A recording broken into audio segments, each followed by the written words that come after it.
का विजन ही हमारा मिशन है। तो I welcome advocate Ashwin Kumar ji. जय गुरुदेव। उनका मैं परिचय जय करा देती गुरुदेव। हूँ आपको।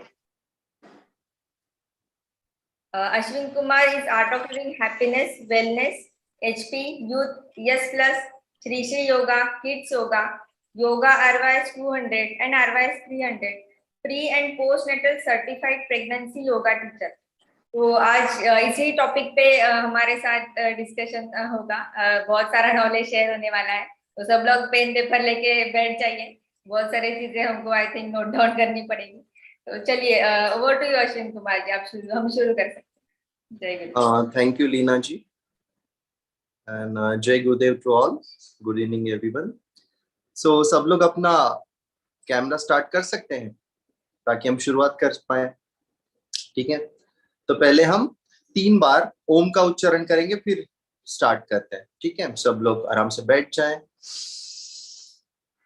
दोनों हाथ घुटने पे, हथेली आसमान की तरफ, रीढ़ की हड्डी सीधी, गर्दन सीधी, चेहरे पे एक मीठी सी मुस्कान, आंखें बंद। पहले एक साधारण श्वास अंदर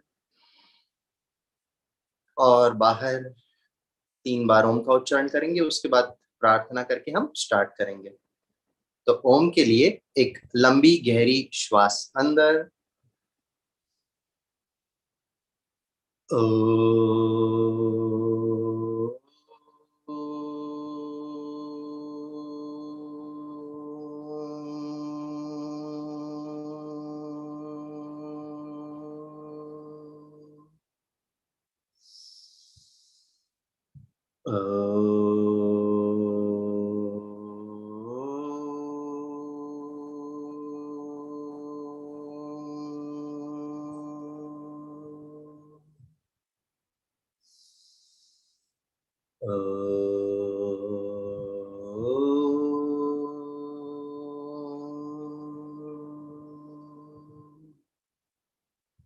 गुरुर्ब्रह्मा गुरुर्विष्णु गुरुर्देवो महेश्वरः, गुरुर्साक्षात् परं ब्रह्म तस्मै श्री गुरवे नमः।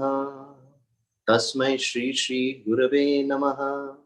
योगेन चित्तस्य पदेन वाचा मलं शरीरस्य च वैद्यकेन योपाकरोत्तं प्रवरं मुनीनां पतंजलिं प्राञ्जलिरानतोस्मि।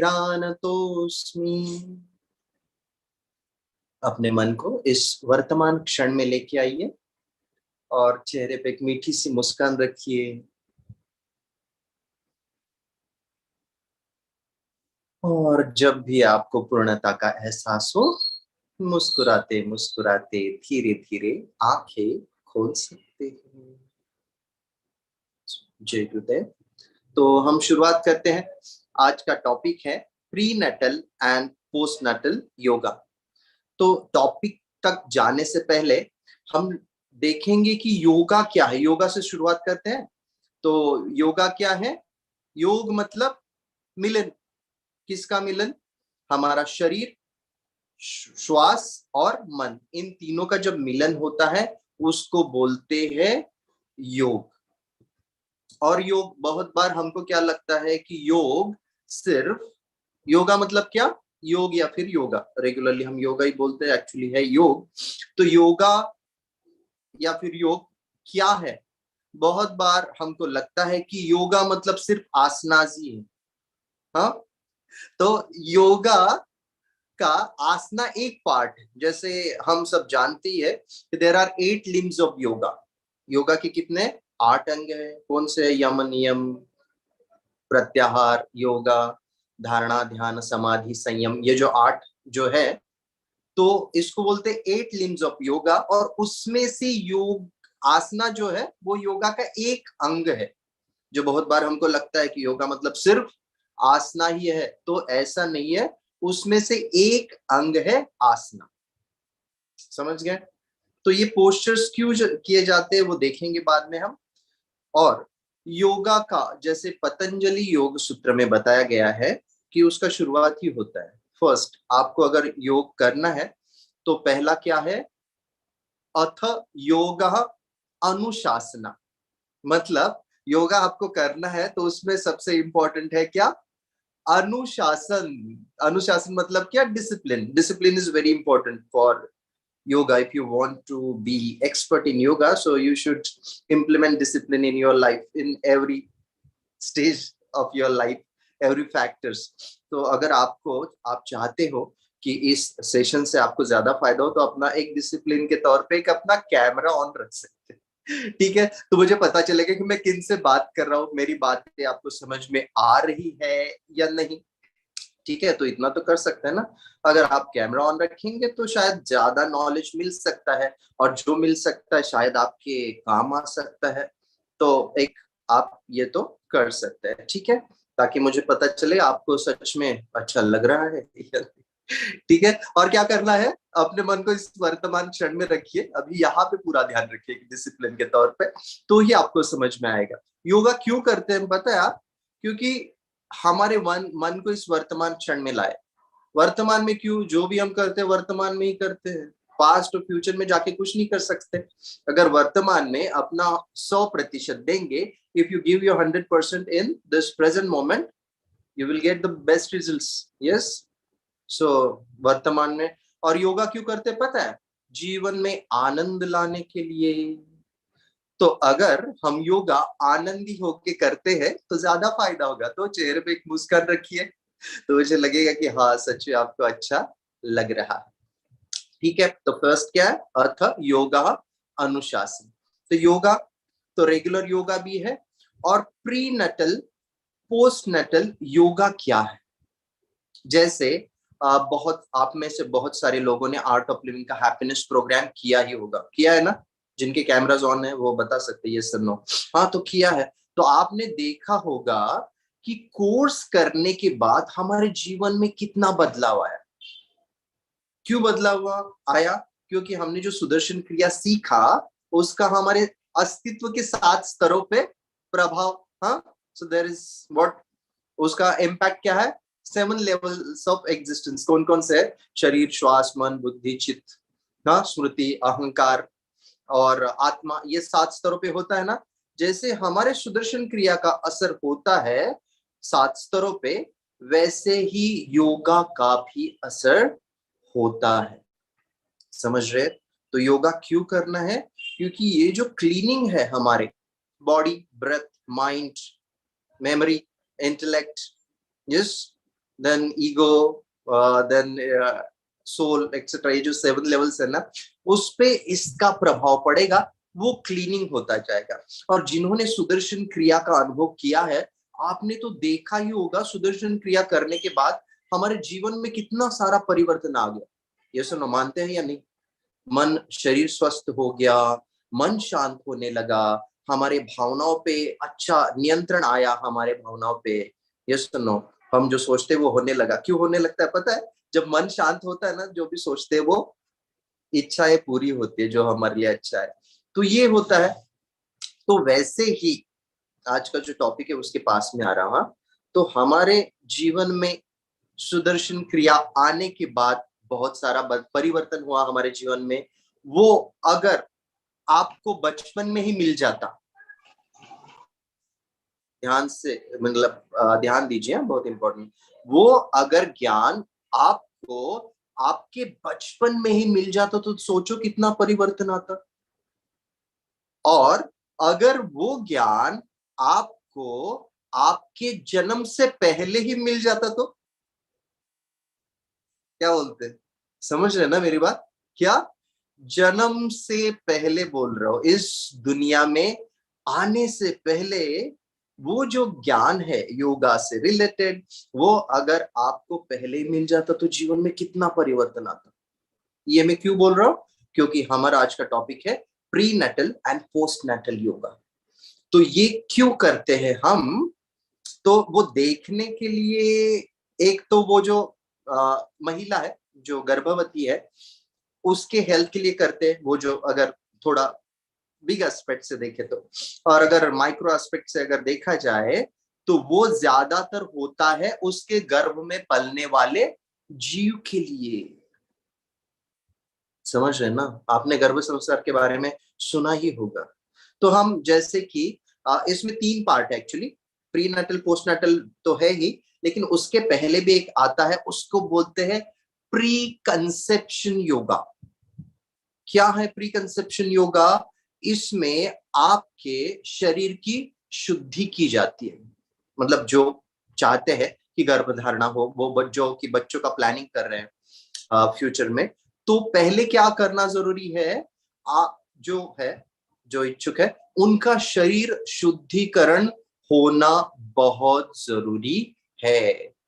शुद्धिकरण मतलब क्या? शरीर का शुद्धिकरण, मन का शुद्धिकरण, विचारों का शुद्धिकरण। पता है क्यों? क्योंकि उसका प्रभाव आने वाले बच्चे पे होने वाला है। क्या लगता है आपको, होता है या नहीं? ये सुनो, जो माता के मन की स्थिति है उसका बच्चे के होता है ना उस पे असर, तो वो है उसको बोलते हैं प्री कंसेप्शन योगा। उसमें क्या होता है, बॉडी में जो भी इम्प्यूरिटी है, शारीरिक लेवल पे, मानसिक लेवल पे, भावनाओं के लेवल पे, विचारों के लेवल पे, वो निकालने का काम होता है। उसमें थोड़ा योगा रहेगा, ठीक है, योगा रहेगा, उसके साथ में थोड़ा प्राणायाम रहेगा। उसके बाद प्राणायाम जो श्वास के लिए है, उसके बाद मेडिटेशन, मेडिटेशन के किस लिए है? मन के लिए है, विचारों के लिए है, भावनाओं के लिए है। तो जितना आप 100% देके उसमें इन्वॉल्व होते हो, उतने लेवल का शुद्धिकरण हो जाएगा। ये तो स्त्रियों के लिए हुआ। और अगर पुरुष करते हैं तो उनके शरीर की भी शुद्धि होती है, वो जो शुक्राणु की, उनकी शुद्धि हो जाएगी। और जो आने वाला बच्चा है वो ज्यादा हेल्दी रहेगा। मतलब अगर ऐसा भी कुछ है कि हेरिडेटरी कुछ प्रॉब्लम रहता है ना, कुछ बीमारियां, वो भी कम करने में या फिर हटाने में इसकी मदद होती है। समझ रहे हैं ना? जो आगे चल के होने वाला योगा के बारे में ये कहा जाता है, हेयम दुखम अनागतम। योगा क्या है? हेयम दुखम अनागतम मतलब क्या? ये अभी जो दुख है उसको तो निकालेगा ही, लेकिन जो भविष्य में आने वाले दुख है उनको भी रोकेगा। तो समझ लीजिए, बहुत छोटा सा सूक्ष्म कंसेप्ट है ये, कि ये तो अभी की बीमारी को निकालेगा ही, आपके भी हो या फिर वो आने वाले बच्चों के। तो और उनके शरीर के भी जो फ्यूचर में कुछ हो सकता है, जैसे कि आजकल देखिए डायबिटीज है, बीपी का प्रॉब्लम है, हार्ट प्रॉब्लम है, और बहुत सारे हैं, या फिर इम्यूनिटी है, रोग प्रतिरोधक क्षमता, वो बढ़ाने में भी काम करेगा। और आपने बहुत बार गुरुजी से सुना भी होगा कि जो लोग रेगुलर ध्यान करते हैं, तो ये रिसर्च कहता है कि डीएनए स्ट्रक्चर भी चेंज होता है। रेगुलर ध्यान, योगा, प्राणायाम, मेडिटेशन, सुदर्शन क्रिया करने से क्या हो रहा है? लोगों के शरीर में अगर कुछ बीमारी है वो तो हट जाती ही है, लेकिन जो फ्यूचर में आने वाली उनको भी रोका जाता है। तो क्या क्या चेंजेस होता है? डीएनए के स्ट्रक्चर में कुछ बदलाव होते हैं, मतलब जो आपके लिए अच्छे नहीं है ना, उनको हटाया जाता है। तो यही योगा से होता है। तो प्री कंसेप्शन में क्या होगा? शरीर का शुद्धिकरण, मन का, विचारों का, भावनाओं का, ये हो जाएगा। ठीक है, अब ये 6 महीने तक आप कर सकते हैं, इससे आगे बहुत फायदा होगा। और ये थोड़ा आध्यात्मिक टच भी है इसमें। क्या बताया जाता है आपको? प्री मतलब कंसेप्शन जब करना है तब उचित समय कौन सा है ये भी बताया जाता है, उचित दिन भी कौन सा है एस्ट्रोलॉजी के हिसाब से, क्योंकि उसका इंपॉर्टेंस है। आप कोई सोचेगा कि कैसी इंपॉर्टेंस है? आपने देखा होगा कि हर दिन में हमारी भावनाएं बदलती रहती है। ये सुनो, हर दिन हमारे विचार अलग रहते हैं, और दिन में जो अलग अलग समय होते हैं, जैसे कि सुबह के समय में आपके विचार अलग रहेंगे, दोपहर के वक्त में विचार अलग रहेंगे, और शाम के वक्त में भी विचार अलग रहेंगे। विचार बदलते रहते हैं। क्यों बदलते रहते हैं पता है आपको? क्योंकि इसका सीधा सीधा संबंध है वात पित्त एंड कफ। वाता पित्ता एंड कफा, शरीर में जो वाता है, पित्ता है और कफा है। आपने किसी ने अगर नाड़ी परीक्षा किया होगे तो आपको वैद्य बताता है कि आपकी शरीर की प्रकृति कौन सी है, वाता है, पित्ता है या कफा है। जो वात वाला इंसान रहेगा ना, वो शांति से बैठ नहीं पाएगा। जिसका डोमिनेंट है ना वाता, उसको वो आराम से बैठ नहीं पाएगा, हमेशा दिमाग में बहुत सारे विचार चलते रहेंगे। शांति से बैठना उसके लिए मानो असंभव सी चीज है। ठीक, आपने देखा होगा ऐसे कोई इंसान होते जो आराम से बैठ नहीं पाते, कुछ ना कुछ करते रहना है, वो है वाता प्रकृति।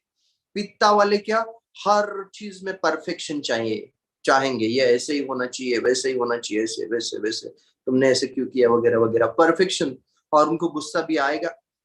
और तीसरा जो है क्या है, उसको बोलते कफा। कफा वाला इंसान क्या है, एक जगह बैठ गया तो बैठ गया, वो हिलेगा नहीं। ठीक है, तो ये है, समझ गए ना। तो ऐसे अलग अलग मतलब वात पित्त कफ से हमारे विचार बनते हैं, हमारी प्रकृति बनती है, और हम क्या सोचेंगे, जीवन में क्या करेंगे, वो तय होता है। तो आने वाले बच्चे का क्या प्रकृति रहेगा, कौन सा उसके लिए योग्य है, ये टाइम पे डिपेंड रहता है। ठीक है, टाइम पे डिपेंड रहेगा। फिर दिन कौन सा है, जैसे कि आपने देखा होगा पूर्णिमा के दिन पे हम पूर्णिमा ध्यान करते हैं, फुल मून मेडिटेशन क्यों करते हैं। पूर्णिमा के दिन हमारी भावनाएं क्या होते हैं, उच्चतम रहती है। कोई भी इमोशंस हाई स्टेट पे रहेगा, गुस्सा आएगा तो ज्यादा आएगा, किसी के साथ झगड़ा भी हो सकता है। तो उस दिन हमारे दिमाग को शांत रखने के लिए कुछ ध्यान बताए गुरुदेव ने, जैसे कि फुल मून मेडिटेशन है, वो हम करते क्यों, मन को शांत रखें। और अमावस्या के दिन ज्यादा निगेटिव थॉट्स आ सकते हैं। तो जैसे दिन के हिसाब से भी हमारे विचार, बहुत सारी चीजें बदलती रहती है। तो उसके एस्ट्रोलॉजी के हिसाब से भी आपको परफेक्ट टाइम बताया जाता है, कौन सा है, किस वक्त कंसेप्शन करना है, और दिन कौन सा, तिथि कौन सी, नक्षत्र कौन सी, ये भी बताया जाता है। देखिए कितना डीप है। और ऐसे बोलते हैं कि ये जो प्री नटल पोस्ट नटल जो योगा है, प्री नटल, तो आप संकल्प के साथ, संकल्प आपको तो पता ही है कि एक संकल्प कीजिए विचार की हमारा बच्चा ऐसे ऐसे होना चाहिए, तो सोच के एक संकल्प करके और बहुत सारे चीजों को ध्यान में रखते हुए आप कैसा बच्चा फ्यूचर में चाहते उसका प्लान कर सकते हैं। समझ रहे हो ना, इसका ये पॉसिबल। कभी कभी ज्यादा साइंटिफिकली सोचने वाले लोगों को लगेगा कि ये क्या है, कैसे, लेकिन होता है। कभी कभी करते हैं ना, हम संकल्प करते हैं कि हाँ कैसे हो, वगैरह वगैरह, है ना, हमारे जीवन में क्या होना चाहिए, हमको गाड़ी कौन सी चाहिए, बंगला कौन सा चाहिए, वगैरह वगैरह, सोचते हैं ना, ये चीज ऐसी होनी चाहिए संकल्प के साथ। तो बच्चों का भी ऐसा कर सकते हैं। ठीक है, वो कैसे कैसे बाद में डिटेल, यहाँ पे ज्यादा टाइम नहीं है। तो वो भी है, वो हो गया प्री कंसेप्शन तक। और एक बार कंसेप्शन हो गया तो 9 महीने तक प्री नटल जो योगा है, 9 मंथ्स का योगा है। और 9 मंथ को भी डिवाइड किया जाता है 3 सेक्शंस में। First trimester, second trimester and third trimester. और हर एक ट्राइमेस्टर के पार्टिसिपेंट के हिसाब से योगा सीक्वेंस डिसाइड किया जाता है कि इसके लिए क्या सही है। फर्स्ट ट्राइमेस्टर में उसके लिए क्या सही है, सेकेंड ट्राइमेस्टर में, थर्ड ट्राइमेस्टर। और बहुत बार हाई रिस्क प्रेगनेंसीज भी रहती है, मतलब वो जो महिला है उसके उसको कुछ तकलीफें रहते हैं शारीरिक लेवल पे, जैसे कि डायबिटीज रह सकता है बॉडी में, या फिर हाई बीपी रह सकता है, लो बीपी रह सकता है। उसको ध्यान में रखते हुए, या फिर एक कार्पल टनल सिंड्रोम भी, ऐसा भी एक बीमारी है। तो ऐसी कुछ बहुत कुछ बीमारियां रह सकती हैं। तो उसको ध्यान में रख के भी हम योगासन डिसाइड करते हैं, समझ रहे ना। और ये योगा मतलब क्या है, सिर्फ आसना नहीं है, उसके साथ प्राणायाम है, मेडिटेशन है, कुछ मुद्रास है, बंधास है। तो ये सब क्या है, आसना आपको तो पता है, पोस्चर्स, योगा में बहुत सारे पोस्चर्स किए जाते हैं। ये है आसना। और आसना में भी टाइप है, हाँ, मतलब एक स्टैंडिंग आसना है जो खड़े रह के करेंगे, एक सिटिंग आसना जो बैठ के करेंगे, देन पेट के बल पे, है ना, पेट के बल पे आके जो करने वाले हैं, पीठ के बल पे। सो ऐसे अलग अलग तरीके से आसना है, और उसमें बहुत सारे टाइप्स आते हैं, डिटेल में जाए बाद में कभी बात करेंगे। तो आसना एक हो गया, वो तो आपको सबको पता है। उसके बाद है प्राणायाम। प्राणायाम क्यों किया जाता है? शरीर की ऊर्जा बढ़ाने के लिए, समझ रहे ना, ऊर्जा का स्तर बढ़ाने के लिए और प्राणा को नियंत्रण करने के लिए। एक तो प्राणा कम होके भी नहीं चलेगा, ज्यादा होके भी नहीं चलेगा, तो उसको कैसे बैलेंस करना है? हमारे इसमें ना एक प्राणायाम सिखाया जाता है, एक है सूर्य भेदी प्राणायाम और दूसरा है चंद्र भेदी प्राणायाम। तो ये क्यों है पता है? सूर्य भेदी प्राणायाम करने से हमारे शरीर की ऊर्जा बढ़ती है, और जो इंट्रोवर्ट लोग हैं ना, मतलब सिर्फ शरीर में नहीं बदलाव होता, मन में भी होता है। जो ऐसे लोग हैं ज्यादा बात नहीं करते, अपने में खोए रहते हैं, इनको बोलते हैं इंट्रोवर्ट। तो वो लोग अगर सूर्य भेदी प्राणायाम करते हैं ठीक तरीके से, तो उनके स्वभाव में भी बदलाव आता है। समझ रहे हैं? हम ज्यादा एक्टिव है उनके लिए चंद्रवेदी प्राणायाम है, तो शरीर का तापमान भी कम करता है और मन को थोड़ा शांत भी करता है। तो ये प्राणायाम के इतने इफेक्ट है। उसके बाद मुद्राज है। मुद्राज आपको तो पता है, ये चिन्ह मुद्रा है, कहते हैं ना आप, नाड़ी शोधन प्राणायाम के वक्त। तो ऐसी बहुत सारी मुद्राज है, चिन्मय मुद्रा है, मेरुदंड मुद्रा है, वगैरह वगैरह, और वायु मुद्रा है, अपान मुद्रा है, हृदय मुद्रा है, प्राण मुद्रा है। तो ये मुद्रा जब करके हम श्वास लेते हैं, तो शरीर के अलग अलग भागों में ऊर्जा बहती है। श्वास लेते हैं ना, उससे ऊर्जा मिलती है ना, तो शरीर के अलग अलग भागों में ऊर्जा का संक्रमण होता है, और वो एरिया को क्लीन या फिर ऊर्जावान किया जाता है। तो ये है क्या? मुद्रास। और बंधा। अब बंधा क्यों लगाए जाते हैं? जैसे आपने अगर किसी ने एडवांस कोर्स वगैरह किया होगा तो आपको पता है, हम भस्त्रिका के बाद बंधा लगाते हैं। ठीक है, बंधा क्यों? एनर्जी को कुछ देर तक वहां पे रोक के रखा जाता है। क्यों रोक के रखा जाता है? ऊर्जा तो बढ़े, उस एरिया में जो भी निगेटिविटी है वो निकल जाए, और वो जो चक्रास है, जैसे कि 7 प्रमुख चक्रास है, उनको भी क्लीन किया जाए, और उन चक्रास के स्तर पर ऊर्जा को स्टेबलाइज किया जाए, और जो निगेटिविटी है उसको हटाया जाए। समझ रहे हैं? तो ये क्या हो गया? बंधास।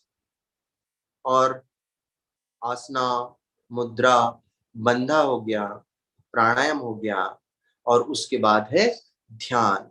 योगा करने के बाद ध्यान अगर करते हैं तो बहुत ज्यादा प्रभावी होता है। हम ध्यान क्यों करते हैं पता है आपको? पता है क्यों करते हैं? मन को, मतलब मन शांत हो जाता है, ऐसे कुछ करने के लिए नहीं करते। गुरुजी क्या बोलते हैं ध्यान के बारे में? प्रार्थना की पराकाष्ठा है ध्यान। क्या बोलते हैं? प्रार्थना की पराकाष्ठा है ध्यान, और ध्यान में जो ताकत है, जो करते हैं वो जानते हैं। अगर किसी को बता बता नहीं सकते हम कि ध्यान क्या है, क्या करना है, तो लेकिन जो ध्यान करते हैं उनको पता चलता है कि उसकी पावर क्या है। समझ रहे? ये है ध्यान। ध्यान करना मतलब क्या? कुछ नहीं करना, सिर्फ बैठे रहना। ओके, हाँ, यस, ठीक है। तो ये है ध्यान।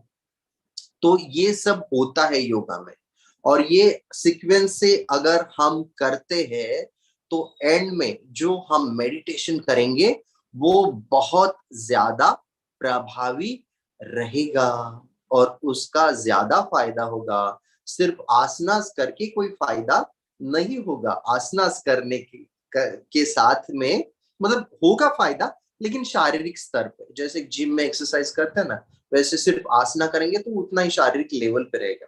ठीक है, आसना। उसके साथ आपको प्राणायाम भी करना चाहिए, कुछ मुद्रास बंधास भी करना चाहिए, और एंड में ध्यान करना बहुत जरूरी है। और ये हम प्री नेटल पोस्ट नेटल में ना ये तो सब करते ही है, साथ में चैंटिंग भी होता है। जैसे हमने शुरुआत में मंत्र पढ़े ना, तो मंत्रा में अलग अलग शब्द आते हैं, उच्चार आते हैं, तो अलग अलग उच्चारों का अलग अलग चक्रास पे इम्पैक्ट है। जैसे कि हमारा गायत्री मंत्र है, क्या है? ओम भूर्भुवस्वः तत्सवितुर्वरेण्यं भर्गो देवस्य धीमहि धियो यो नः प्रचोदयात्।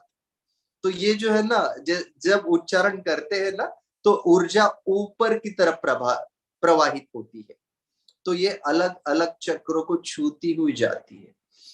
तो जो नियमित रूप से संध्या वंदन वगैरह करते हैं, तो उनको ये ऊर्जा में बदलाव महसूस होता है कि कितना बदलाव हो गया, समझ रहे हैं ना। तो ये भी है उसमें चैंटिंग। और ये जो अलग अलग, जैसे मैंने बताया, पहले 3 महीने, बीच के 3 महीने और अंतिम के 3 महीने, तो इसमें अलग अलग महीने में जो महिलाएं हैं उनको तो पता ही होगा कि विचार बदलते हैं। पहले 3 महीने में कुछ शारीरिक तकलीफें हो सकती है, जैसे कि उल्टी आना वगैरह वगैरह वगैरह, जो भी बदलाव आते हैं, कोई कोई किसी किसी को ज्यादा हो जाता है, तो उसको कैसे नियंत्रण करे, उस पे क्या उपाय करे, वो भी बताया जाता है। फिर क्या आसना कर सकते हैं, कौन सी मुद्रास, कौन से बंधास कर सकते हैं जिससे फायदा होगा, वो बताया जाता है ये पहले 3 महीने में। ठीक है। और पहले 3 महीने और बाद के 3 महीने, first trimester and third trimester थोड़ा क्रिटिकल होता है, रिस्की होता है ना। तो उस वक्त ज्यादा ध्यान रखना जरूरी है। और जो बीच का है सेकेंड ट्राइमेस्टर, तो वो थोड़ा सेफ होता है, उसमें से थोड़ा ज्यादा हम प्रैक्टिस बढ़ा सकते हैं, वो भी पार्टिसिपेंट के हिसाब से। तो उसमें क्या करते हैं, पार्टिसिपेंट की हिस्ट्री ली जाती है और उसको सजेस्ट किया जाता है कि आप कौन से आसना कर सकते हैं, कौन से मुद्रास, कौन से बंधास। और हर वक्त का अलग अलग रहता है ना, हर महीने में अलग अलग बदलाव होते रहते हैं गर्भ में। और जो एंड में है, एंड में क्या होता है कि आपको पता है कि 5वें महीने से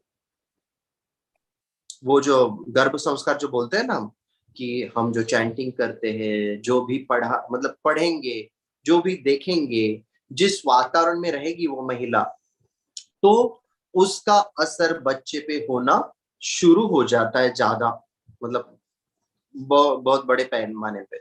पता है, क्योंकि 5वें महीने तक बहुत सारे बदलाव, मतलब एक वो जो गर्भ में बहुत सारे ऑर्गन्स वगैरह, ब्रेन डेवलपमेंट, हार्ट वगैरह सब ज्यादा हद तक बन चुका होता है। वो समझने लग मतलब वो समझना शुरू कर देता है, समझ रहे हैं। तो 5th महीने से आगे कुछ राग भी सुन, राग जो है ना संगीत के, हर राग का भी इम्पैक्ट अलग अलग है। जैसे कि वो गर्भ पे भी है और उस महिला पे भी है, और उस महिला की मानसिक स्थिति अगर सही रहेगी ना, तो बच्चा भी अपने आप अंदर खुश रहेगा, समझ रहे ना। तो ये हो गया pre Nuttall yoga, first second and third. और उसमें आहार पे ध्यान देना भी बहुत जरूरी है। आहार समझते हैं ना, खान पान पे, क्या खाते हो, क्योंकि जैसा अन्न वैसा मन, हम जो खाएंगे वैसे ही हम ना शरीर, मतलब खाने के एक सूक्ष्म भाग से हमारा मन बनता है। तो कभी अगर मन में कुछ गड़बड़ियां चल रही है, ज्यादा विचार आ रहे हैं, मन शांत नहीं हो रहा, तो हमारे खाने पे ध्यान देना बहुत जरूरी है। और जगह का भी प्रभाव पड़ता है और दिन के वक्त का भी प्रभाव पड़ता है। तो ये हो गया प्री नटल। और पोस्ट नटल क्या है कि ये सब होने के बाद, मतलब एक बार डिलीवरी हो गई, तो एक तो वो नॉर्मल हो सकती है या फिर सी सेक्शन हो सकती है। तो ये दोनों ऑप्शंस है। तो हर एक के लिए अलग अलग योगा डिसाइड किया है। नॉर्मल डिलीवरी होगी तो जल्दी से जल्दी रिकवरी हो जाती है बॉडी की। अगर सी सेक्शन से हुई है तो कुछ वक्त लगता है रिकवरी में। तो उसके लिए भी वापस कि शरीर पहले जैसा हो सब कुछ, क्योंकि इतना बदलाव हो जाता है ना अचानक, इतना वजन बढ़ा होता है, अचानक से कम होता है। और फिर हार्मोन्स में बहुत सारे इम्बैलेंस होते हैं, हार्मोनल चेंजेस होते हैं। तो ये इतना आसान नहीं है किसी महिला के लिए, क्योंकि प्रेगनेंसी के वक्त में भी बहुत सारे हार्मोनल चेंजेस हो जाते हैं। और जैसे हार्मोन चेंज हो जाएंगे ना, शरीर में बदलाव, शारीरिक लेवल पे, मानसिक लेवल पे, भावनाओं के लेवल पे बहुत सारे उथल पुथल होते हैं। तो उसको बैलेंस करने के भी तरीके बताए जाते हैं इस योगा में। और पोस्ट नेटल मतलब डिलीवरी के बाद का जो योगा है, उसमें आपके शरीर को वापस कैसे लाया जाए पहले जैसे थे उस अवस्था में। तो उसके लिए कुछ आसनास है, कुछ प्राणायाम है, मेडिटेशन है। अगर सी सेक्शन में हुआ है, वो जल्द से जल्द कैसे क्योर हो, और मोटापा ना बढ़े, शरीर में हार्मोनल बैलेंस कैसे हो, इन सब चीजों के बारे में बताया जाता है पोस्ट नेटल योगा में। और इसमें भी आहार के बारे में भी बताया जाता है, क्योंकि ये बहुत बड़ा रोल प्ले करता है। ठीक है, तो ये है प्रीनेटल, पोस्टनेटल, और जो पहले मैंने बताया वो प्री कंसेप्शन। ये तीनों भी बहुत बहुत जरूरी है।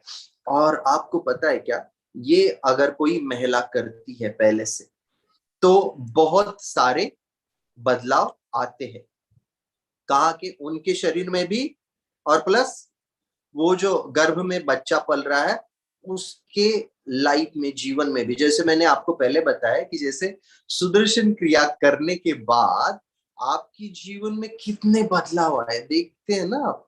हाँ, सुदर्शन क्रिया करने के बाद रेगुलर आप ध्यान, योगा, प्राणायाम, मेडिटेशन करते हो, कितने बदलाव आते हैं। तो वही उस बच्चे को कब से मिल रहा है? जन्म से पहले ही। और आपने देखा होगा कि कभी कभी कोई कोई बच्चे वो कोई प्रशिक्षण नहीं लेते, कोई कोई बच्चे बचपन से ही सुर में गाने में माहिर होते हैं। कुछ कुछ बच्चे कोई इंस्ट्रूमेंट बिना सीखे बजा सकते, जैसे कि तबला। ये उस्ताद झाकिर हुसैन, आपको पता है? हाँ, तो वो, उनके जो पिताजी थे, तो जब तबला बजाते थे ना, तो उनकी माँ बैठ के सुनती थी। तो वो बचपन से ही एक्सपर्ट थे। जो माहिर लोगों के जैसे वो प्रॉपर ताल में नहीं बजते ना, तो वो बचपन से ही बजा सकते थे।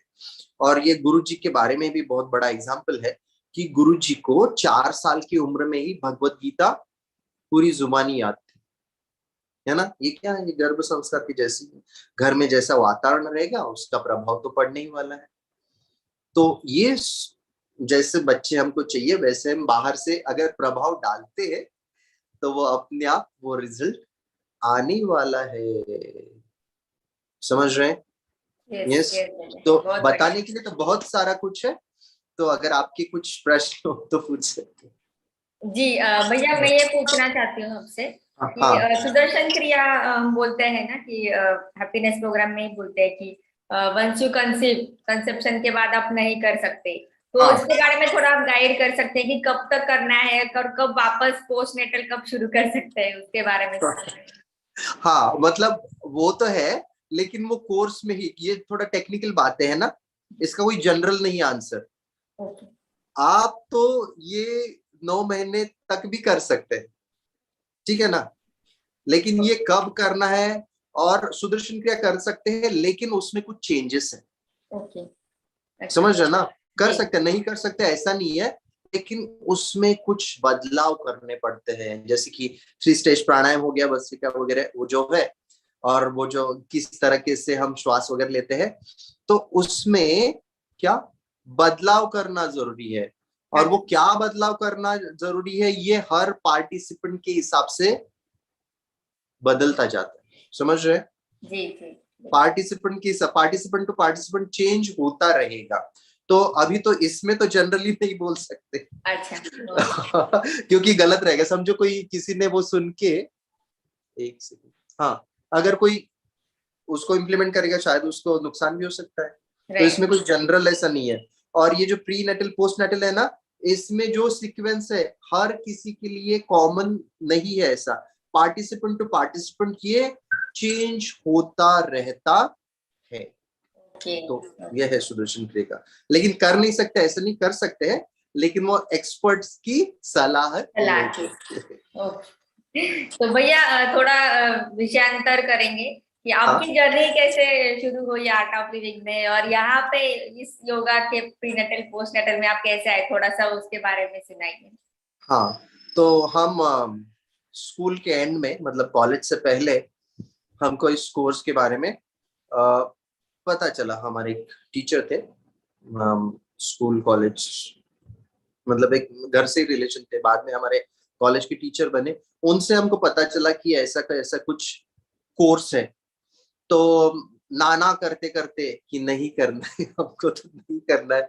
फिर हमारे दोस्तों ने कर लिया, तो बोला कि तुम नहीं करोगे तो हम तुमसे बात नहीं करेंगे। मैंने बोला ये तो बहुत मुश्किल हो जाएगा, फिर बात नहीं करेंगे। तो हम एक उनके साथ, हमारे दोस्तों के साथ एक सत्संग में चले गए। और सत्संग में जाते ही हमको वहां पे कुछ महसूस हुआ कि कुछ तो अलग है ना। हॉल में जाते ही महसूस हुआ कुछ तो अलग है, देख करके देखना चाहिए क्या है। तो जैसे ही हम गए, मैंने जो पहला जो कोर्स किया था वो 15 डेज का रेसिडेंशियल कोर्स था। उसको उसका नाम है YLTP, youth leadership training program. उसमें ही चले गए हम, और वो गए वहां पे कंप्लीट किया, और बहुत अच्छा अनुभव रहा। उसके जो टीचर थे उनसे हमारा अच्छा कनेक्शन बना उस कोर्स में। और उसमें एक मैनुअल भी मिला, एक नव चेतना करके कोर्स है, उसका मैनुअल मिला। फिर मैं उसके बाद ज्यादा कोर्सेस नहीं किया। 4 साल तक मैं सिर्फ वो नव चेतना लेता रहा, और तकरीबन मैंने अब तक 13,500 लोगों के नव चेतना कोर्सेस लिए, मतलब फ्री कोर्सेस है। और वो वही मैं लेता था। फिर एक दिन गुरुजी से मुलाकात हुई, तब मैं यूनिवर्सिटी का लीडर हुआ करता था स्टूडेंट्स का। गुरुजी से बात कर रहा था, तब गुरुजी ने पूछ लिया कि तू टीचर बन गया ना? मैंने बोला नहीं गुरुजी। तो बोले क्या कर रहा है, बन जाना। तो ऐसे अगर जब उन्होंने बोला तो सोचा कि अभी टीचर बनना चाहिए। और गुरु ने बोला, क्योंकि गुरु वाक्यम ब्रह्म वाक्य जो है ना, गुरु जो बोलते हैं वो ब्रह्म वाक्य है, तो उनको नहीं टालना चाहिए वो जो बोलते हैं। तो हमने उनकी बात मान के बाकी के जो कोर्सेस किए, एडवांस DSN वगैरह वगैरह करके हमने TTC कर लिया, और गुरु कृपा से जल्दी हम टीचर बन गए। और टीचर बनने के बाद तब तक मैं योगा का जो पावर है नहीं जानता था, लेकिन मेरे एक दोस्त ने कहा कि कर लो तुम TTC श्री श्री योगा का। तो वो करने के बाद हमारे साधना में जो बदलाव आया, समझ रहे ना? किसी ने अगर योगा नहीं कर रहे तो करना स्टार्ट कीजिए, क्योंकि योगा रेगुलर करने से हमारी सुदर्शन क्रिया बहुत डीप हो जाती है। तो वो करने के बाद ये तो स्टार्ट ही किया, अभी तो 200 आवर्स योगा का TTC किया, 300। और prenatal and postnatal क्यों किया?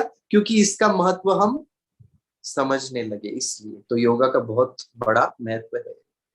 ओके। और भैया बहुत बार ऐसे होता है, करना तो बहुत सारे लोग चाहते हैं योगा, पर कभी टाइम नहीं मिलता है, कभी कुछ सांसारिक कुछ अड़चने आ जाती है, प्रॉब्लम्स। तो how to be consistent in yoga? आप क्या क्या टिप्स देंगे कंसिस्टेंसी के लिए?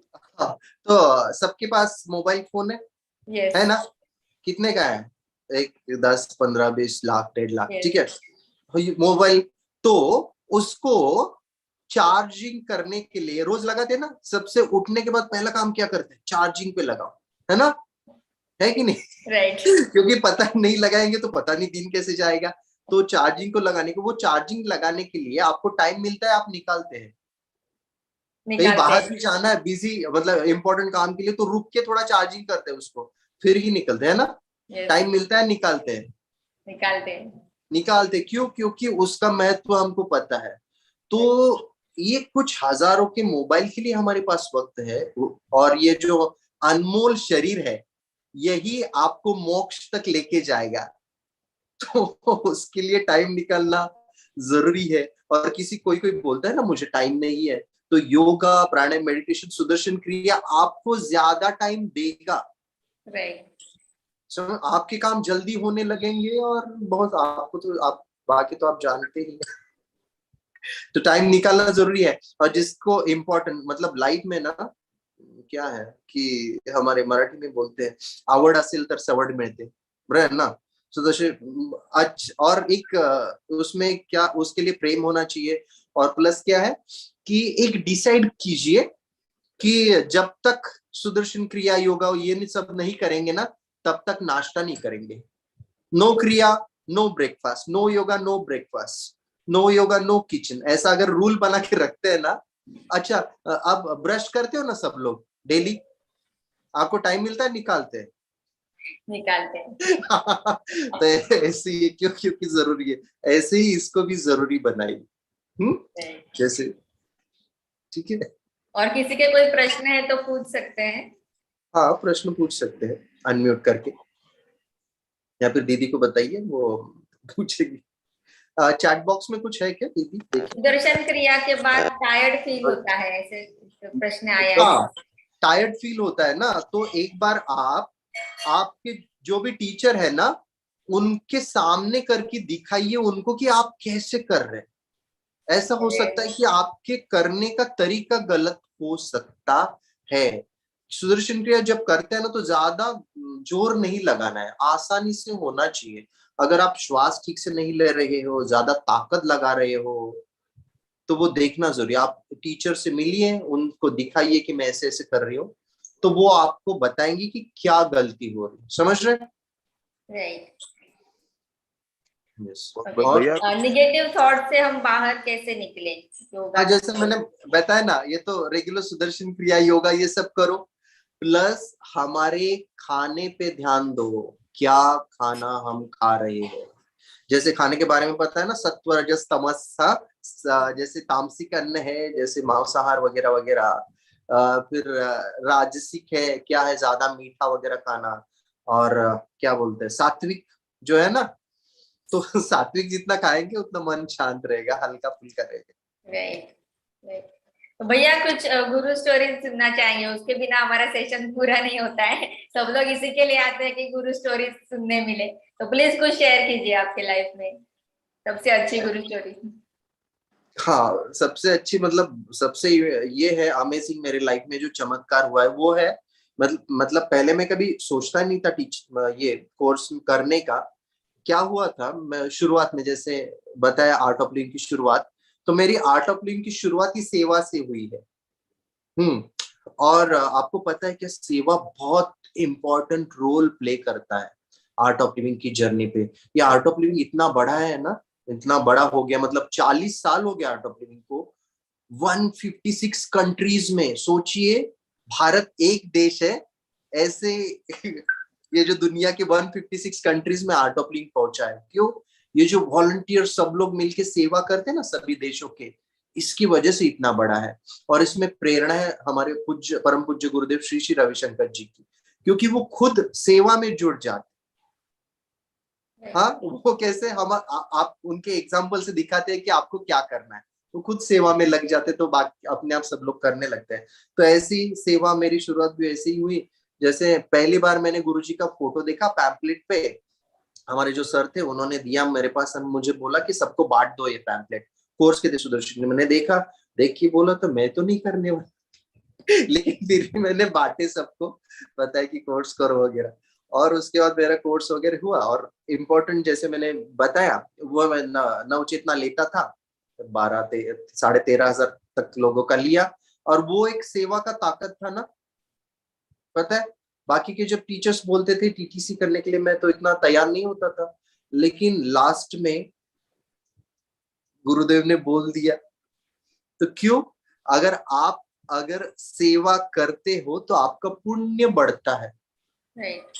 समझ रहे ना? तो वो जब मैं उनसे कुछ और बात कर रहा था कि हम क्या कर सकते हैं, प्लान ऐसा कुछ, मैं एक वो स्टूडेंट्स लीडर हुआ करता था यूनिवर्सिटी का, उसके रिलेटेड कुछ बात कर रहा था।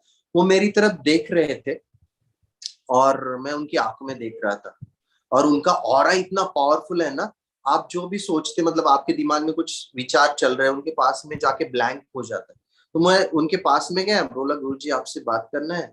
गुरुजी बोले हाँ बोल। और जैसे ही बोला मैं तो ब्लैंक हो गया। गुरुजी बोले हाँ बोल। फिर मैंने बोलना स्टार्ट किया, मैं उनकी आंखों में देख रहा था। और उनकी आंखों में देखना, वो कितनी मतलब अमेजिंग एनर्जी है। आप खुद बहुत सारे लोगों ने अनुभव किया होगा पास में जाके कैसे होता है फील। तो देख रहे थे, बात कर रहे थे, जब उन्होंने बताया कि टीचर बनने का, तो मेरा कोई प्लान नहीं था ऐसा कि ऐसा कुछ करना है आपको लाइफ में। और जब उन्होंने बोला, तो उन्होंने बोला है इसलिए जब शुरुआत की तो बहुत सारी मुसीबतें थी। मतलब मैंने क्या, एक ही एडवांस कोर्स किया था और 2 लगते हैं, तो एडवांस कोर्स नहीं किया था। फिर उसके बाद डीएसएन नहीं किया था, सहज समाधि तो कर लिया था। और ये 2 कोर्सेज बहुत इंपॉर्टेंट है, तो वो करने के बाद तब प्री टीटीसी रहता था, फिर टीटीसी रहेगा। तो इतना मुझे करना था। और उस वक्त मैं कॉलेज में था, मेरा लॉ चल रहा था, फिर मैं यूनिवर्सिटी का लीडर था, प्लस मैं खुद मेरे पर्सनालिटी डेवलपमेंट वगैरह वगैरह के इंस्टीट्यूट चलाता था, और साथ में मुझे आर्ट ऑफ लिविंग का सेवा करना था। तो ये सब उन्होंने बोला था, तो उनका संकल्प था, और उनके संकल्प से ये सब चीजें मेरी मैनेज होती गई। और मैं कैसे टीचर बन गया मुझे पता ही नहीं चला, मतलब 6 महीने में ये सब हो गया। उसमें मैंने सोचा था कि अगर हमारा टीटीसी आता है तो मैं अपना एग्जाम छोड़ दूंगा, क्योंकि वापस करना पॉसिबल नहीं टीटीसी वगैरह, तो अभी करना है। लेकिन मेरे एग्जाम की डेट और टीटीसी की डेट एकदम, जैसे कि मेरा एग्जाम खत्म हुआ 20 तारीख को, समझो 20 अप्रैल को खत्म हो गया, तो टीटीसी का डेट था 22, मतलब एक दिन बीच में था जब मुझे वहां से निकल के आश्रम में पहुंचने के लिए। तो इतना हद तक सब कुछ मैनेज हुआ, बहुत सारी मुसीबतें भी आई। और गुरुजी से एक बार सुना था कि कोई कंप्लेंट कर रहा, तो गुरुजी से, गुरुजी मुझे ऐसे ऐसी परेशानी आ रही है वगैरह, क्या करे? तो गुरुजी बोले, तुमको अनपेक्षित जगह से मदद तो मिल रही है ना। तो ऐसे बहुत सारे अनपेक्षित जगहों से मुझे मदद मिली, उसमें हर चीज में मैं गुरु कृपा का एहसास कर रहा था। और ये तो उन्हीं का संकल्प था तो उन्हीं ने बस सब कुछ करवाया और मैं हो गया। तो ये मेरी लाइफ की सबसे बड़ी गुरु स्टोरी। वरना गुरु स्टोरी तो हर दिन हर क्षण कुछ ना कुछ तो होती होता ही ही है। रहती वेरी है। True, very true. हम सब तो सिर्फ एक्सपीरियंस करते हैं, हर दिन कुछ ना कुछ नया घटता है और वो समझता है कि हाँ, ये कुछ किसी ने किया है, ये हमसे नहीं हो सकता था। Hmm, right. और एक क्वेश्चन आया है हाँ। Sir. Sometimes pulse very high, no control on anger after Sudarshan Kriya, what to do? अच्छा, मतलब सुदर्शन क्रिया करने के बाद एंगर आता है या एंगर पे कंट्रोल नहीं है? हाँ, तो अगर एंगर पे, गुस्से के बारे में बोलते हैं, हमको अगर बहुत ज्यादा गुस्सा आता है, एक तो फर्स्ट थिंग इज, एंगर किन चीजों पे होता है? Anger is meaningless because it is always related to past. गुस्सा किन चीजों के बारे में आता है हमको? जो चीजें ऑलरेडी घट चुकी है, मतलब हो चुकी है। अब जो चीजें हो चुकी है उनके बारे में गुस्सा करना, या मतलब बुद्धिमानी का लक्षण है या नहीं, बताइए? तो वो है, एक तो समझ लीजिए, क्योंकि पास्ट है, हो चुका है। अभी गुस्सा करने से किसको तकलीफ होगी? खुद को ही। जब गुस्सा हम करते हैं ना, तो हमको ही ज्यादा तकलीफ होती है। तो ये अगर समझ ले कि जो हो चुका है उसके बारे में कुछ नहीं कर सकते, लेकिन क्या कर सकते हैं? थोड़ा मन को शांत करके उस चीज को एक्सेप्ट करो, और वापस कैसे ना हो उसके बारे में हम कुछ एक्शन ले सकते हैं, लेकिन बगैर गुस्सा किए हुए। गुस्से से हमको ही ज्यादा तकलीफ होती है। और जब आता है तो क्या करना है? श्वास को ऑब्जर्व करो।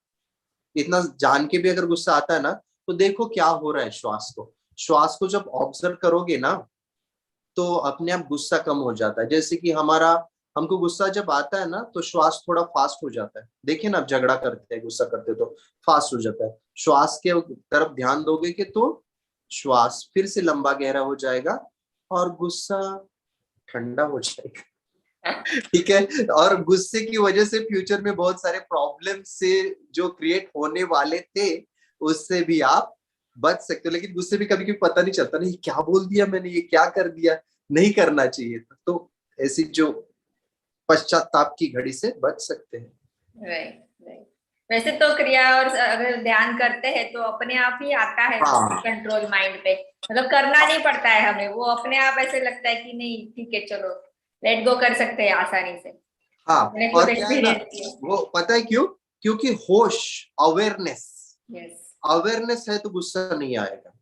और जिनको बहुत ज्यादा गुस्सा आता है वो टीका वगैरह लगा सकते हैं ना, ये होश का जो है ना, आज्ञा चक्र, ये है। अच्छा। तो अवेयरनेस बढ़ेगा। Right, right. हम्म, और एक क्वेश्चन है भैया, अगर 30+ है आपके एज, तो आप अगर टफ आसन, बहुत ज्यादा कॉम्प्लिकेटेड आसन, योगासन कर सकते हैं? हाँ कर सकते हैं, लेकिन शुरुआत करते वक्त थोड़ा आसान आसान से स्टार्ट कीजिए। मतलब बॉडी को आपको फ्लेक्सिबल बनाना है, तो एकदम तुरंत ही पॉसिबल नहीं होगा। लिसन टू योर बॉडी, अपने शरीर की सुने कितना वो सह रहा है। मतलब योगा जब करते हैं ना, तो राइट। थोड़ा थोड़ा, दिन ब दिन थोड़ा थोड़ा उसमें सुधार करते हुए जाना चाहिए। फट एकदम से बदलाव नहीं होगा कोई, लेकिन थोड़ा थोड़ा स्ट्रेच करते जाए दिन ब दिन, ऑब्जर्व करते जाइए हमको पॉसिबल है क्या। तो कोई भी कर सकता है। अभी तो 100 के साल के ऊपर के लोग जो रेगुलर योगा कर रहे हैं ना, वो करते हैं योगा। तो एज से कुछ रिलेटेड नहीं है, आपके शरीर से, मन से बहुत रिलेटेड है। मन अगर शांत और बैलेंस है ना, मुश्किल से मुश्किल आसन भी आप आसानी से कर सकते हैं। तो थोड़ा ध्यान देना जरूरी है। You need to listen to your body. Right. और कभी कभी ना बहुत बार ऐसे लगता है साधकों को ज्यादातर कि अभी सुदर्शन क्रिया इतना पावरफुल है, ध्यान है, उसके बाद वो तो हम रोज करते हैं, तो योगा करने की क्या जरूरत है फिर वापस, है ना, क्योंकि ये योगा से ज्यादा एडवांस है ऐसा लगता है, मतलब फील होता है करने के बाद। तो उसके बारे में आप क्या बताना चाहेंगे? हाँ, तो जैसे मैंने खुद अनुभव किया, पहले तो मैं भी यही सोचता था कि सुदर्शन क्रिया है, हम तो बाकी की चीजों की क्या जरूरत है। लेकिन मेरे एक दोस्त की बात सुन के मैं योगा में एंटर किया। तो योगा करने के बाद हमारा शरीर क्या होता है, फ्लेक्सिबल होता है और हर जोड़ों पे काम करता है ना। योगा क्या करता है, हर मसल पे योगासन, हर मसल, हर जोड़ों पे, हर सिस्टम पे काम करता है। कुछ कुछ लोग बोलते हैं कि जिम हम करते हैं, योगा की क्या जरूरत है। जिमिंग पता है ना आपको? Yes. इसमें जिम करते हैं और जिम्नेशियम में लोग करते हैं जिम वगैरह। तो उसमें क्या होता है, सिर्फ हमारे मस्कुलर लेवल पे काम होता है, समझ रहे हो ना, बॉडी बनाते हैं तो वो मस्कुलर लेवल तक ही है, बॉडी तो बन जाएगा लेकिन मन का क्या है। और योगा क्या करता है, मस्कुलर लेवल पे काम करता है आपके, यहाँ मतलब ये स्नायु लेवल पे, फिर आपके सर्कुलेटरी सिस्टम पे काम करेगा, एक्सक्रीशन पे काम करेगा, फिर क्या नर्वस सिस्टम पे काम करेगा, ऐसे, और लिम्फेटिक सिस्टम, हर सिस्टम पे काम करता है योगा, समझ रहे ना। तो योगा करने से आपका शरीर शुद्ध हो जाएगा, ऊर्जा का जो संचार है ना, हर मसल तक, हर पेशी तक जाएगा वो, और वो तो होगा। फिर क्या होगा, हर सिस्टम अच्छे से काम करने लगेगी। ये जब शरीर खुलने लगेगा, ये जब खुलेगा ना, तो आपका सुदर्शन क्रिया ध्यान बहुत डीप लेवल तक होगा, समझ रहे हैं ना। तो योगा करने से सुदर्शन क्रिया और ध्यान बहुत अच्छे से होता है। इसका जो अनुभव है, बहुत अमेजिंग एक्सपीरियंसेस। हम जब क्लासेस, मैं मंथली योगा के क्लासेस पे लेता हूँ, तो इतने अमेजिंग एक्सपीरियंस है। शारीरिक बदलाव तो महसूस करते हैं, मानसिक बदलाव भी महसूस करते हैं, लेकिन लोगों के एटीट्यूड भी, मतलब सोचने के तरीके भी बदलते हैं। ब्रॉड विजन जो बोलते हैं ना, जो बड़ी सोच हो जाती है। तो ये है योगा का प्रभाव, बहुत सारे हैं। तो लेकिन पद्म साधना भैया हम करते हैं, हाँ, एडवांस में सिखाते हैं, तो हम लोग उस क्रिया के पहले उसको ऐड करते हैं हमेशा।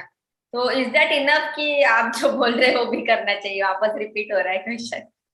नहीं, हर चीज का प्रभाव अलग अलग है, अच्छा। समझो ना। सुदर्शन क्रिया का अलग एरिया है, फिर हमारे पद्म साधना का अलग है।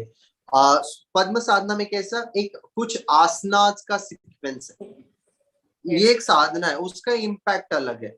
वो पद्म साधना क्यों की जाती है, आपका अवेयरनेस बढ़ाने के लिए, समझ रहे ना। तो वो तो करना ही चाहिए, लेकिन साथ में योगा का भी अलग इम्पैक्ट है। Thank you so much. और किसी को कोई प्रश्न पूछना है? एनीबॉडी? यस, प्रश्न तो नहीं पूछना actually, that is why in our follow up हम थोड़ा भजन गाते हैं, उसके बाद we have our warm up and then yoga, and every week we do एक हफ्ता सूक्ष्म योगा करते हैं, एक युग नॉर्मल योगा करते हैं, एक वीक पद्म साधना करते हैं, ताकि उसमें भी वैरायटी आ जाए। Then we do pranayama and then Sudarshan Kriya, उसके बाद meditation and then knowledge point लेके फिनिश करते हैं। That will have full impact होता है, तो पूरा फ्रेश हो जाता है वो follow. Even in online also we are doing the same thing. पहले Yes. ऑफलाइन में तो लॉन्ग क्रिया होता था, दैट इज ग्रेट, अमेजिंग होता था, but just because now covid की वजह से we are doing short kriya on गुरुजी's voice, and we have designed our follow up in such a way, थोड़ा भजन गा लेते, then again warm ups, then yoga. That yoga also we didn't keep same set of exercise nahi rakhte, we do sukshma yoga ek din and then like that we keep on changing every week. वो करने से वो थोड़ा लोगों को भी थोड़ा interest आता है, फॉलो अप कब आएगा करके, देन अच्छा हो रहा है। So what ever you said, उसकी वजह से बहुत बॉडी को ऐसा थकावट भी नहीं आता है, and you feel very happy and fresh आ जाते हैं, and Yes, that very we do nice. In the morning time. Yes. Very nice. Khan ji बता रहे हैं sir, whenever I go to Art of Living Center, my body shakes like I'm feeling cold, even though it's not cold out inside. Now I am feeling cold too. Before going the session, it was not the case. Any reason? मतलब जब जाते हैं centre पे तब उनको ठंड जैसा महसूस होता है? जी, और अभी भी हो रहा है, तो पहले सेशन के नहीं था, अभी हो रहे हैं। हाँ, एक आपने नाड़ी परीक्षा करवा लिया क्या? एक बार वो करवा लीजिए, आप देखना चाहिए कि क्या है, क्यों हो रहा है ऐसे, है ना? तो वो भी एक बार देख लीजिए। बाकी के मुझे तो ऐसा कुछ प्रॉब्लम नहीं लगता, वो कभी कभी मानसिक भी हो सकता है, मेंटल हो सकता है ना हमारा, कि अरे हाँ ऐसा होता है वगैरह वगैरह, वो ऐसे भी धारणा हो सकती है। नहीं तो अगर सच में कुछ है तो आप एक बार नाड़ी परीक्षा करवा लीजिए। नाड़ी परीक्षा डॉक्टर भी बहुत अच्छे से बताते हैं कि क्या सिचुएशन है, क्योंकि ये वाता जो भी है हमारे विचार ना, हमारे वाता पित्त और कफा पे डिपेंड है, तो उससे कनेक्शन है। तो ये जब जानते जाएंगे ना, हाँ जिनको गुस्सा आता है ना, तो उनका ज्यादा, तो उनका शायद प्रकृति पित्ता हो सकता है, तो पित्ता वाले इंसान को ज्यादा गुस्सा आता है, तो उनको जानना चाहिए कि हाँ मुझे गुस्सा आता है, तो उन्होंने क्या करना चाहिए, टाइम पे खाना चाहिए, खाना खाना चाहिए। अगर टाइम पे खाना नहीं खाएंगे तो उनको गुस्सा, पित्ता बढ़ सकता है और गुस्सा आ सकता है। तो ये कुछ चीजों का ध्यान रखना जरूरी है, हर एंगल से सोचना जरूरी। हाँ Okay. Thanks. And one more Thanks for question, sir. One the. more question है सर मुझे, कि हाँ किसी किसी योगा सभी लोग नहीं करना चाहिए बोलते हैं, ऐसा हाँ हाँ हाँ, क्लासिफिकेशन बोलते हैं, है तो है उसको ऐसा। कैसे टीचर जैसे बताते हैं वैसे ही करना चाहिए क्या? क्या मतलब हाउ इट इज? हाँ, अगर एक्सपर्ट कैसे होता है, हर आसना, हर प्राणायाम और हर मुद्रास बंधास का इम्पैक्ट अलग अलग होता है, उसके कुछ कॉन्ट्राडिक्शंस भी है, मतलब उसके विपरीत परिणाम भी होते हैं। तो किसी किसी को समझो, आपको हाई बीपी है तो आपको कुछ आसन अवॉइड करने चाहिए, और वो भी कुछ कंडीशन है, मतलब अक्यूट कंडीशन है क्या क्या है वो भी देखना, तो उसके हिसाब से कुछ बदलाव करना जरूरी है। क्योंकि कभी कभी लोग सोचते क्या होगा उससे, तो नहीं, बहुत सूक्ष्म स्तर पे उसका असर होता है। तो एक्सपर्ट से अगर करते हैं तो फायदा ज्यादा होता है, नुकसान कम, तो इसलिए। खान साहब कुछ बोलना चाहते हैं, हाँ फ्रांस हाँ से जुड़े हैं वो। Yes. Yeah, tell me. हाँ, I will try in English because yes yes, you don't can speak. Ask. It's not cold, but I feel something in the body, like it's more alive or that's something like that. So vibration type, yes, there are vibration in my body.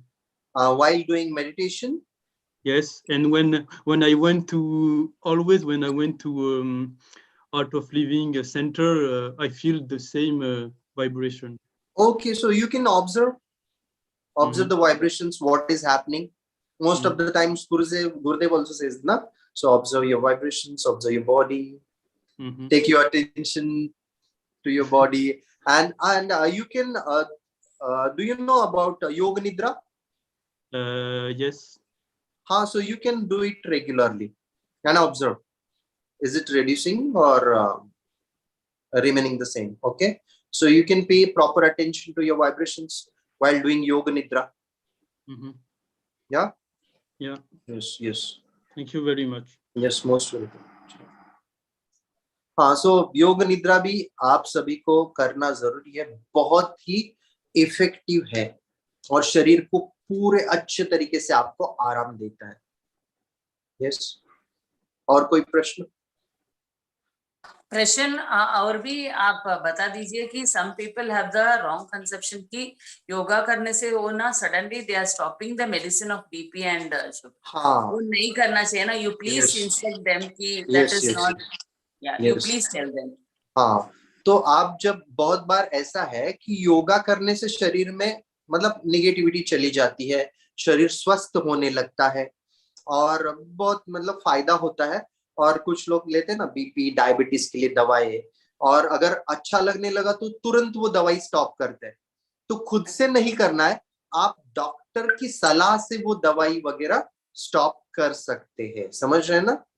तो जो भी करना है doctor की सलाह से। योगा तो जरूर कीजिए, उसका जरूर फायदा है, लेकिन दवाई जो भी है तो वो डॉक्टर की सलाह से बंद कीजिए या फिर चेंज कीजिए, बहुत जरूरी है। yes. Thank you so much भैया, बहुत बढ़िया नॉलेज मिला योगा के बारे में, प्रीनेटल पोस्टनेटल, और बहुत सारे कंफ्यूजन थे मेरे खुद के माइंड में भी थे, बहुत सारे सॉल्व हो गए। और कुछ लोग यहाँ पे जुड़ना चाहते हैं आपसे कंसल्ट करने के लिए दिस रिलेटेड टॉपिक के बारे में, तो क्या आप नंबर आपका शेयर कर सकते हैं? हाँ हाँ, मेरा नंबर लिख सकते हैं आप, 8421620625।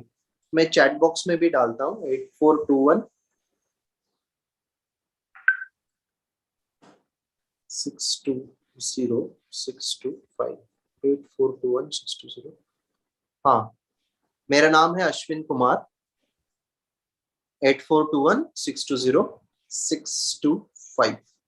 आप मुझे कांटेक्ट कर सकते हैं योगा के बारे में कोई भी, या फिर कोर्स के बारे में कोई आपको डाउट है, कोई प्रश्न है, कभी भी मुझे कांटेक्ट कर सकते हैं।